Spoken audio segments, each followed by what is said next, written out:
حجر اسود جو ہے یہ کعبہ شریف کے جنوبی حصہ میں نصب کیا گیا ہے، اور اس کی مطاف سے اونچائی 1 میٹر کے لگ بھگ، لمبائی 25 سینٹی میٹر اور چوڑائی تقریباً 17 سینٹی میٹر ہے۔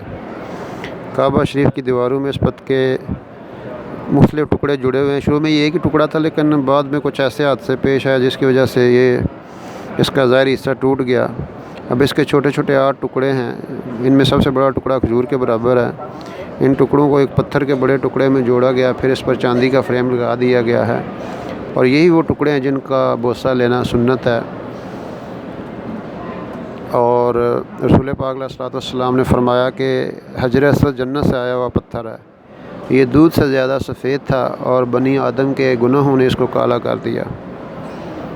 اس سے پتہ چلتا ہے کہ گناہوں کے اثر سے پتھروں کا رنگ بھی سیاہ ہو جاتا ہے، تو دل پر گناہوں کا اثر کتنا اثر ہوتا ہوگا۔ اس لیے گناہوں سے بندے کو بچنا چاہیے۔ قرآن میں بھی آتا ہے کہ ان کے گناہوں کی وجہ سے ان کے دل جو ہے ان پہ زنگ آلودہ ہو گیا۔ پھر اس کی اور فضیلت جیسے بتائی گئی ہے کہ یہ جنت سے لایا گیا وہ پتھر ہے، اور آپ علیہ الصلوۃ والسلام نے اپنے دستے مبارک سے اس کو لگایا، اور پھر آج تک ہزاروں اور لاکھوں اللہ کے نیک بندوں نے، انبیاء صالحاء نے اس کو چوما ہے، اس کا بوسہ لیا ہے، اور ان کے مبارک ہونٹ اس مبارک پتھر سے ملے ہیں، اور اس کے قریب یہ دعا قبول ہوتی ہے۔ اور یہاں سے یہ جو حج کا رکن اعظم ہے، جو طواف ہے، جو عمرے کا رکن اعظم ہے، یہ بھی یہاں سے سٹارٹ بھی یہاں سے ہوتا ہے، اور اس کا اختتام بھی یہاں سے ہوتا ہے۔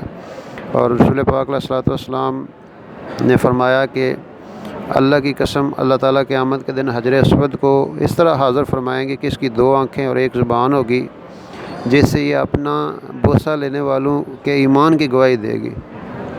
یعنی یہ جو حجر اسود ہے یہ ان کے ایمان کی گواہی دے گا۔ حضرت عمر رضی اللہ تعالیٰ عنہ کا مشہور واقعہ آتا ہے کہ حجر اسود کے پاس تشریف لائے، اس کا بوسہ لیا، فرمایا میں جانتا ہوں کہ تو محض ایک پتھر ہے، نہ تو کسی کو نفع دے سکتا ہے نہ نقصان دے سکتا ہے۔